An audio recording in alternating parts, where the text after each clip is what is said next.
ሰላም እንዴት ናችሁ? ዛሬ በዚህ ቪዲዮ ላይ ማሳያችሁ እንዴት አድርጋችሁ ፍሬሽማን ላይ ጥሩ ግሬድ እንደምትሰሩ በደንብ አሳያችኋለሁ። እስከ ቪዲዮ መጨረሻ አብራችሁ ማታውቁኝ አላዘር እባላለሁ። ሰከንድ ይር የሜዲሲን ተማሪ። ዛሬ የመጣሁት ከማውቀው ከጠቀሙኝ ነገሮች ለእናንተ ሼር ለማድረግ ስለሆነ እስከ ቪዲዮ መጨረሻ አብራችሁ። እንደምታውቀው ትምህርት ሚኒስቴር ባወጣው መሰረት አብዛኛው ኢትዮጵያን ዩኒቨርሲቲዎች ውጤት የያዛቸው ወይም ግሬድ አሰራራቸው ተመሳሳይ ነው። እንዴት ነው ግሬድን የሚይዙት ከማቶ ማለት ነው? 20% ሚድ ኤግዛም ይሆናል፣ 20% አሳይመንት ይሆናል፣ 10% ሌፍት ፎር ኢንስትራክተር ይሆናል። ይሄ የመጀመሪያ 50%ቱ በእነዚህ ኮንቲኒየስ አሰስመንት ያልቃል። የቀረው ደግሞ 50% ፋይናል ኤግዛም ይሆናል ማለት ነው። ውጤት አያያዝ እንደዚህ ከሆነ አሁን ደግሞ ማሳያችሁ እንዴት አድርጋችሁ ሚድ ኤግዛም፣ እንዴት አድርጋችሁ አሳይመንት፣ እንዴት አድርጋችሁ ፋይናል ኤግዛም በደንብ እንደምትሰሩ በአራት ማይን ስቴፕ አሳያችኋለሁ። ደግሞ በዚህ ቪዲዮ መጨረሻ አንድ ቦነስ ስቴፕ ሁሉም ዩኒቨርሲቲ ተማሪዎች የሚሸወድበት ነገር አሳያችኋለሁ። በኦርደር ቪዲዮ ስለሆነ እስከ ቪዲዮ መጨረሻ አብራችሁ። ከአራት ስቴፖች አንደኛው ስቴፕ አቴንድ ዘ ክላስ። ለምንድን ነው ይሄንን ያልኩት? አስተማሪ በሚያስተምርበት ጊዜ ኩዊዝ ኤግዛም ሊሰጥ ይችላል፣ ቴስት ኤግዛም ሊሰጥ ይችላል፣ እንዲሁም ደግሞ አቴንደንስ ሊይዝ ይችላል። ስለዚህ ክላስ አቴንድ በማድረግ ብቻ ያችን ያልኳት 10% ሌፍት ፎር ኢንስትራክተር ያልኳትን ታሳካላችሁ ማለት ነው። ስለዚህ ክላስ አቴንድ ማድረግ የመጀመሪያው ስቴፕ ነው። ሁለተኛ ስቴፕ ደግሞ ሚድ ኤግዛም ጥሩ ውጤት መስራት። ሚድ ኤግዛም እንደምታውቀው አብዛኛው ኢትዮጵያን ዩኒቨርሲቲ ከ20% ይሆናል ማለት ነው።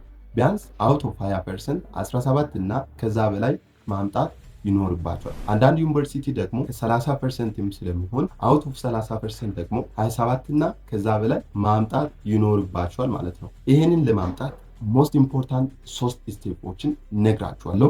አንደኛ ሚድ ኤግዛም ፎከስ የሚያደርግበት ዩኒቶችን አይደንቲፋይ ማድረግ። እንዴት ነው አይደንቲፋይ የምታደርጉት? ሲኒየር ተማሪዎች ግቢ ላይ ያሉትን አግኝታችሁ ሚድ ኤግዛም የቱ ኤሪያ ላይ ፎከስ እንደሚያደርግና ከየትኛው ዩኒቶች እንደሚወጣ አይደንቲፋይ ማድረግ። ሁለተኛ ደግሞ ሚድ ኤግዛም ጥሩ ውጤት ለመስራት ቪዲዮ በማየት ኮንሰፕትን መጨበጥ። ምክንያቱም ፍሬሽማን ላይ አንዳንድ ኮርሶች ለእናንተ አዲስ ስለሆኑ፣ ለምሳሌ ሎጂክ፣ ሳይኮሎጂ የመሳሰሉ ትምህርቶች አዲስ ስለሆኑ ቪዲዮ በማየት ኮንሰፕትን በደንብ መያዝ። ቪዲዮ በሚታይበት ጊዜ ደግሞ ሾርት ኖት እያወጣችሁ ብትሄዱ በጣም መልካም ይሆናል ማለት ነው። እና ሶስተኛው ደግሞ ሚድ ኤግዛም በደንብ ለመስራት ምን ያስፈልጋል? ሚድ ኤግዛም 2 ወይም 3 ቀን ሲቀር ሪቫይዝ ማድረግ። ቪዲዮ አይታችኋል፣ ኮንሰፕቱን ጨብጣችኋል፣ ሪቫይዝ ማድረግ ይኖርባችኋል ማለት ነው። ምክንያቱም አሁን አብዛኛው ዩኒቨርሲቲ ማልቲፕል ቾይስ ወይም ትሩ ኦር ፎልስ ወይም ማች ብቻ ሳይሆን ሚድ ኤግዛምን፣ ፋይናል ኤግዛምን ኢሳይ ፓርት ይኖራል ማለት ነው። ያን ኢሳይ ፓርት ለመስራት ሪቪዥን ያስፈልጋል። በደንብ ሪቫይዝ አድርጋችሁ መግባት ኢሳይ ፓርት በደንብ እንድትሰሩ ያደርጋል ማለት ነው። ስለዚህ ሪቪዥን ወሳኝ ነው። ሚድ ኤግዛም 17 አውት ኦፍ 20%፣ 27 እና ከዛ በላይ አውት ኦፍ 30% ከሰራችሁ ደግሞ ቀጣይ አሳይመንት ይሆናል ማለት ነው። ሶስተኛ ስቴፕ ደግሞ አሳይመንት ይሆናል። አሳይመንት አሁንም አንዳንድ ዩኒቨርሲቲዎች ከ30% ሊሆን ይችላል፣ ግን አብዛኛው ዩኒቨርሲቲዎች ከ20% ይሆናል ማለት ነው። አሳይመንት ባይዘይ ነፃ መርክ ነው ብዬ ነው ማስበው። ምክንያቱም ጊዜ ተሰጥቶ ቤት ሄዳችሁ እንደፈለጋችሁ ሪፈር እያደረጋችሁ ስለምትሰሩ አሳይመንት አውት ኦፍ 20% ከሆነ 19 እና ከዛ በላይ፣ አውት ኦፍ 30% ከሆነ 29 ወር 28 እና ከዛ በላይ ማምጣት ይኖርባችኋል ማለት ነው። እንደ ትንሽ ስራ ካላችሁ 3 ስቴፖች እዚህም አሉ፣ አሳያችሁ። አንደኛ ነገር ደግሞ ምንድነው? እዚህ ኮንተንት አሳይመንታችሁ ላይ ማይን ፖይንት ምን እንደሆነ ኮንተንት ቴብል አዘጋጅታችሁ መስራት ይኖርባችኋል ማለት ነው። ሁለተኛ ደግሞ አብዛኛው ሌክቸሮች የሚያዩት ነገር ምንድነው? ሃንድ ራይቲንግ በጣም የሚያምር መሆን አለበት። ምክንያቱም አንዳንድ ሌክቸሮች ሃንድ ራይቲንግ በማየት ብቻ ውጤት ይሰጣል። ስለዚህ ሃንድ ራይቲንግ በጣም ቆንጆ መሆን ይኖርባል። በእናንተ መንበር ላይ ሃንድ ራይቲንግ አሪፍ ካልሆነ ገንዘብ አዋጣችሁ ቢሆንም ሃንድ ራይቲንግ በጣም የሚያምር ሰው ካለ ፈልጋችሁ ማጻፍ ይኖርባችኋል ማለት ነው። ሶስተኛ ነገር ደግሞ ምንድነው? አንድ ሰው ብቻ አሳይመንት እንዲሰራ ታደርጉ ማለት አሁን ተከፋፍላችሁ ራሱ አንድ ሰውን አሳይመንቱ ብደርስም እንኳን ማየት ይኖርባችኋል። እንዴት እየሄደ ነው? አሳይመንት እየተሰራ ነው እንዴት ነው ማለት ይኖርባችኋል። ደግሞ የተሰራውንም እንዴት እንደሆነ ጊዜ እያለ ማየት ይኖርባቸዋል ማለት ነው። እና ቦነስ ስቴፕ ደግሞ ምንድነው? ዴድላይን አለ፣ አሳይመንት ሳብሚሽን ዴይ አለ። ያ እያለ በዛው ዴት ላይ ለማስገባት ሞክሩ። ይህንን ለማድረግ ምንም ፕሮክራስ ሳታደርጉ አሳይመንቷን ቀድማችሁ መስራት ይጠብቅባችኋል ማለት ነው። ሃንድ ራይቲንግ አሪፍ ከሆነ ኮንተንት ቴብል ካለ አሳይመንቷን ደግሞ አንድ ሰው ብቻ ሳይሆን እናንተ ማየታችሁ ጥሩ መሆኑን ካረጋገጣችሁ አሳይመንትን ጥሩ ኦልሞስት ሙሉ በሙሉ በሚባል ደረጃ አሳይመንትን ማሳካት ትችላላችሁ ማለት ነው።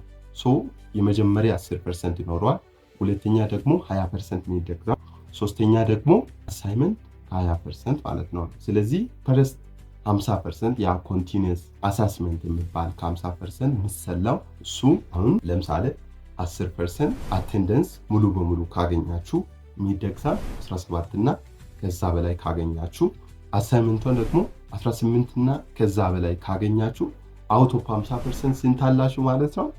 45 እና ከዛ በላይ ይኖራችኋል ማለት ነው።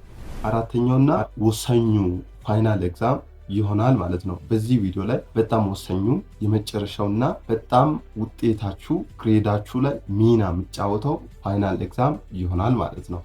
ፋይናል ኤግዛም እንዴት መስራት እንዳለባችሁ ከመናገሬ በፊት ለዚህ ቻናል አዲስ ከሆናችሁ ሰብስክራይብ በማድረግ ቤተሰብ ሁኑ። እንዲሁም ደግሞ እንደዚህ አይነት ጠቃሚ ቪዲዮችን የተለያዩ ዩኒቨርሲቲ ሚድ እና ፋይናል ኤግዛሞችን እንዲሰራላችሁ የምትፈልጉ ከሆነ ደወል ምልክቷን በመጫን በሚሰራበት ጊዜ እናንተን ቶሎ እንዲደርስ አድርጉ። ቪዲዮ ከተመቻችሁ ላይክ አድርጉ። በዚህ ቪዲዮ ላይ መጨረሻውና በጣም ጠቃሚ ወይም ስቴፕ 4 ምንድነው? ፋይናል ኤግዛም ይሆናል ማለት ነው። ዩኒቨርሲቲ ተማሪዎች ምንድነው የሚሉት? ፋይናል ኤግዛም ኢዝ ባክቦን ኦፍ አወር ግሬድ ይላሉ። ፋይናል ኤግዛም በጣም ወሳኝ ነው። እኔም እላለሁ ፋይናል ኤግዛም በጣም ወሳኝ ነው። ስለዚህ ፋይናል ኤግዛም ቢያንስ አውት ኦፍ 50% 45 እና ከዛ በላይ ማምጣት ይኖርባቸዋል። ይሄንን ለማምጣት የሚቀጥሉትን ስቴፖችን አሳያችኋለሁ። አንደኛ ከሚድ ኤግዛም በኋላ ብዙ ጊዜ ሰዓት አይኖርንም ወይም ጊዜ አይኖርንም ለፋይናል ኤግዛም። ስለዚህ ያላችሁን ጊዜ ዩኒቨርሲቲ ባወጣው ስኬጁል መሰረት ማወቅ ይጠበቅባችኋል። አንደኛ። ሁለተኛ ደግሞ አይደንቲፊኬሽን። ምንድነው አይደንቲፋይ የምታደርጉት? ፋይናል ኤግዛም የሚወጣበት ሜጀር ኤሪያዎች ይኖራሉ። እነዚህ ዩኒቶችን ማወቅ እንዲሁም ደግሞ ከነዚህ ዩኒቶች ፋይናል ፎከስ ኤሪያዎች ወይም ፋይናል ፎከስ ዩኒቶች የተኞች እንደሆነ ማወቅ ይኖርባቸዋል ማለት ነው። ለምሳሌ ሎጂክ ከሆነ ቻፕተር 5 ፋላሲ ኢትዮጵያ በሁሉም ዩኒቨርሲቲ በጣም ብዙ ጥያቄ የሚወጣበት ዩኒት ነው። ሁለተኛ ስቴፑ አይደንቲፊኬሽን ይሆናል። ሶስተኛ ስቴፑ ደግሞ ቪዲዮ ማለት እንደነገርኳችሁ አንዳንድ ኮርሶች አዲስ በመሆኑ መጠን ቪዲዮ በማየት ሀሳብን መጨበጥ ይኖርባችሁ። ቪዲዮ በደንብ ቪዲዮ በማየት ኮንሰፕትን ያዙ። ቪዲዮ እያያችሁ ደግሞ ኖት መያዝ ይኖርባችኋል። ኖት ታውጡ። ኖት በጣም ወሳኝ ስለሆነ ነው የምነግራችሁ። በጣም ያስፈልጋል። ኖት ታውጡ። ሌላኛው ነገር ደግሞ ምንድነው? ጥያቄ መስራት። የተለያዩ ዩኒቨርሲቲ ፋይናል እንዲሁም ደግሞ ሚድ ኤግዛም ጥያቄዎችን በሚገባ መስራት ይኖርባችኋል። ስፔሻሊ የእናንተ ዩኒቨርሲቲ ሚድ እና ፋይናል ኤግዛም ካገኛችሁ በጣም መልካም ይሆናል። ይህ ማለት ሌሎች ዩኒቨርሲቲ ጥያቄዎችን አትስሩ ማለት አይደለም። በደንብ መስራት አለባችሁ። ስፔሻሊ ደግሞ የእናንተን ሚድና ፋይናል ኤግዛሞችን መስራት ይኖርባችኋል። እነዚህን በምታደርጉበት ጊዜ ፓትሬኑን ታውቃላችሁ። ኤሳይ ፓርት ይበዛል፣ ማልቲፕል ቾይስ ይበዛል። ጥያቄ ምን አይነት ነው ምን ነገር ትረዳላችሁ። የፈተናውን ፓትሬን ታያላችሁ። ስለዚህ ጥያቄ ወሳኝ፣ በጣም ጥያቄ መስራት ይኖርባችኋል ማለት ነው። የመጨረሻ ስቴፑ ደግሞ ፋይናል ኤግዛም ላይ 45 እና ከዛ በላይ ለማምጣት ምንድነው? ሪቪዥን። አብዛኛው ዩኒቨርሲቲ ፋይናል ኤግዛም በየአንድ ቀን ልዩነት ይሰጣል። ኮንሰፕት ብቻ መያዝ በቂ አይደለም። ነገርኳችሁ ቅድም ኤሳይ ፓርቶች ይመጣሉ። ያን በደንብ ለመስራት ደግሞ ምን ያስፈልጋል? ሪቫይዝ ማድረግ ያስፈልጋል ማለት ነው። እነዚህ ጊዜን ካወቃችሁ የሚወጡት ዩኒቶችን አይደንቲፋይ ካደረጋችሁ ቪዲዮ እያያችሁ ኖት ከያዛችሁና መጨረሻ ላይ ብዙ ጥያቄዎች ሰርታችሁ ሪቫይዝ ካደረጋችሁ ፋይናል ኤግዛም 45 እና ከዛ በላይ ታመጣላችሁ ማለት ነው። እነዚህን አራት ስቴፖችን በኦርደር ካደረጋችሁ ፍሬሽማን ላይ ጥሩ ጂፒኤ ትሰራላችሁ ማለት ነው። እንዳየነው አንደኛ 10%ን በደንብ ካሳካችሁ፣ ሁለተኛ ደግሞ ሚድ ኤግዛም 20% 17 እና ከዛ በላይ ካመጣችሁ፣ ሶስተኛ ደግሞ አሳይመንት ላይ 18 እና ከዛ በላይ ካመጣችሁ በመጀመሪያው 50% ላይ 45 እና ከዛ በላይ ታመጣላችሁ። ሁለተኛ ደግሞ ፋይናል ኤግዛም በደንብ በመዘጋጀት 45 እና ከዛ በላይ ካመጣችሁ ስንት ይሆናል ማለት ነው? ድምሩ 90 እና ከዛ በላይ ይሆናል ማለት ነው። ሶ 90 እና ከዛ በላይ ማለት ኤ ፕላስ ይሆናል። እንዲሁም ደግሞ ፋይናል ኤግዛም ወይም ሚድ ኤግዛም ከብዶ ትንሽ ውጤታችሁን ዝቅ ቢያደርግ ከ85 እና ከዛ በላይ ትሰራላችሁ። ይሄ ኤ ይሆናል ማለት ነው። ኤ ቢሆንም ኤ ፕላስ ቢሆንም 4 ይሆናል። ምንም አይነት ለውጥ የለም። ሁሉም ሰብጀክቶችን እንደዚህ ካደረጋችሁ የእውነቴ ነው የምላችሁ ፍሬሽማን መጨረሻ ላይ ጥሩ ግሬድ ታገኛላችሁ ማለት ነው። በዚህ ቪዲዮ መጀመሪያ ላይ እንደነገርኩ አንድ ቦነስ ስቴፕ አሳያለሁ ብያለሁ። አሁን ደግሞ ሁለት በጣም ጠቃሚ የሆኑ ቦነስ ስቴፖችን ለእናንተ እነግራችኋለሁ። በዚህ አጋጣሚ ማሳሰብ የምፈልገው ነገር ቢኖር ለዚህ ቻናል አዲስ ከሆናችሁ ሰብስክራይብ በማድረግ ቤተሰብ ሁኑ። እንዲሁም ደግሞ እንደዚህ አይነት ጠቃሚ ቪዲዮችን የተለያዩ ዩኒቨርሲቲ ሚድ እና ፋይናል ኤግዛሞችን እንዲሰራላችሁ የምትፈልጉ ከሆነ ደወል ምልክቷን በመጫን በሚሰራበት ጊዜ እናንተን ቶሎ እንዲደርስ አድርጉ። ቪዲዮ ከተመቻችሁ ላይክ አድርጉ። ሁለት ቦነስ ስቴፖች፣ የመጀመሪያው ስቴዲ ፕላን ማዘጋጀት። በሆኑ ስቴዲ ፕላንን በተመለከተ ሌላ ቪዲዮ ቢሰራ አልጠላም፣ ግን ስቴዲ ፕላን ፕሪፔር በምታደርጉበት ጊዜ ማወቅ ያለባችሁ ነገር ለሚድ ወይም ፋይናል ኤግዛም ያላችሁን ሰዓት ማወቅ ይኖርባችኋል። ከዛ ደግሞ መነበብ ያለበት ዩኒቶችንም ማወቅ ይኖርባችኋል። ስለዚህ ያለው ጊዜና ያለውን ዩኒት ኮምፔር በማድረግ ዛሬ ይህን ያህል ዩኒት ማንበብ አለብኝ፣ ነገ ደግሞ ይህን ያህል ዩኒት ማንበብ አለብኝ ብላችሁ ማስተካከል ይኖርባችኋል ማለት ነው። አስታውሳለሁ ፍሬሽ እያለሁ 3 ቀን ሙሉ የሆነ ሰዓት አላነበብኩም ነበር። ምንድነው ችግሩ ብዬ ሪሰርች በማደርግበት ጊዜ ስቴዲ ፕላን አላዘጋጀውም ነበር። ላይብሬሪ እሄዳለሁ፣ ሲደብረኝ ደግሞ እመጣለሁ። ከዛ ምንድነው ያደረኩ ኢሚዲየትሊ ስቴዲ ፕላን አወጣው ማለት ነው። ስቴዲ ፕላን ካወጣው በኋላ ዛሬ ይሄን ማንበብ አለብኝ፣ ነገ ደግሞ ይሄን ማንበብ አለብኝ ብዬ በዛ መሰረት አነበብኩ። ይሄ ምኑን ያሳያል? ስቴዲ ፕላን ምን ያህል ጠቃሚ እንደሆነ ማወቅ ትችላላችሁ ማለት ነው። ሌላ ነገር ደግሞ በስኬጁል ላይ ምንድነው ፊክስድ የሆነ ስሊፕ ታይም ያዘጋጁ። ዝም ብላችሁ አትተኙ። መተኛት አለበት ሰዓት ላይ መተኛት አለባችሁ። መተኛት ከሌለበት ሰዓት ዝም ብላችሁ መተኛት ምንም ዋጋ የለው። ስለዚህ የምተኙበት ሰዓት መርጣችሁ ፊክስ አድርጉ። ጥናቱ እንደሚያሳየው አንድ ሰው 6 ሰዓት እስከ 8 ሰዓት በቀን መተኛት አለበት ይላል። እናንተ በዛ ላይ ዲፔንድ ሆናችሁ ያለባችሁን ሲቹዌሽን ላይ ዲፔንድ በመሆን ምን ያህል ሰዓት በቀን መተኛት እንዳለባችሁ መርጣችሁ በዛው ሰዓት መሰረት ተኙ። ዝም ብላችሁ አትተኙ።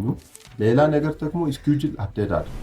ክላስ ትገባላችሁ፣ ካፌ ትገባላችሁ፣ አሳይመንት ይኖራል። ያ እናንተን ከስኬጁል ወጣ የሚያደርግ ከሆነ ምን ማድረግ ይኖርባችኋል? ስኬጁል እንደገና በማውጣት አፕዴት ማድረግ ትችላላችሁ። ምንድነው የምመክራችሁ? ያለ ስኬጁል አታነቡ። ስኬጁል ምን ያህል ጠቃሚ እንደሆነ በዚህ መረዳት ትችላላችሁ ማለት ነው። በዚህ ቦነስ ስቴፕ ላይ ሁለተኛው ነገር ምንድነው? ኖት መያዝ። ኖት መያዝ በጣም ጠቃሚ ነው። በመጀመሪያ ስቴፖችም ነገርኳችሁ፣ አሁንም ነግራለሁ። ኖት መያዝ በጣም ጠቃሚ ነው። ኖት በምትይዙበት ጊዜ ዝም ብላችሁ የምታነቡት ይልቅ አይምሯችሁ የመያዝ እድሉ በጣም ሰፊ ነው። ሁለተኛ ኖት የመያዝ ጥቅሙ ደግሞ ምንድነው? በምታነቡበት ኮርስ ኮንሰንትሬትድ ሆናችሁ መቆየት እንድትችሉ ያደርጋል ማለት ነው። ስለዚህ ኖት መያዝ በጣም ወሳኝ ነው። ሶስተኛ ደግሞ ፋይናል ኤግዛም በሚደርስበት ጊዜ ሪቫይዝ አድርጋችሁ ለመግባትም በጣም ጠቃሚ ነው። ለምንድነው እንደዚህ ያልኩ? እንደምታውቀው አብዛኛው ፋይናል ኤግዛም ከሚድ ኤግዛም ይልቅ በጣም ሰፊ ስለሆነ ኖት ከስር ከስር እያያዛችሁ እያነበባችሁ ከሄዳችሁ እዛ ፋይናል 1 ወይም 2 ቀን ሲቀር ያ ኖቱን ብቻ ሪቫይዝ አድርጋችሁ መግባት ትችላላችሁ ማለት ነው። ማድረግ ይኖርባችኋል ዲቴይልድ የሆነ ስቴዲ ፕላን መኖር አለበት። አንድ ሁለተኛ ደግሞ ቪዲዮ እያያችሁ ኖት መያዝ ይኖርባችኋል ማለት ነው። ይሄንን ካደረጋችሁ በጣም ትጠቀማላችሁ። ከመጀመሪያው ስቴፕ እስከ አሁን ቦነስ ስቴፕ ድረስ ያሉትን በደንብ ካደረጋችሁ ፍሬሽማን ላይ በእርግጠኝነት ጥሩ ውጤት ትሰራላችሁ። ሌላው ነገር ለዚህ ቪዲዮ ፓርት 2 እንዲሆን እንዴት ለሲዩሲ ኤግዛም ሊዘጋጅ ምሎን እንዲሰራላችሁ የምትፈልጉ ከሆነ ኮሜንት ሴክሽን ላይ ፓርት 2 ብላችሁ ጻፉ። ለዚህ ቻናል አዲስ ከሆናችሁ ሰብስክራይብ በማድረግ ቤተሰብ ሁኑ። እንዲሁም ደግሞ እንደዚህ አይነት ጠቃሚ ቪዲዮዎችን የተለያዩ ዩኒቨርሲቲ ሚድ እና ፋይናል ኤግዛሞችን እንዲሰራላችሁ የምትፈልጉ ከሆነ ኮሜንት ሴክሽን ላይ አስቀምጡ። ቪዲዮ ከተመቻችሁ ላይክ አድርጉ። የዛሬ ቆይታ ይሄንን ይመስላል። እስከ ቪዲዮ መጨረሻ አብራችሁ ስለሆናችሁ እጅግ አድርጌ አመሰግናለሁ። ባይ ባይ።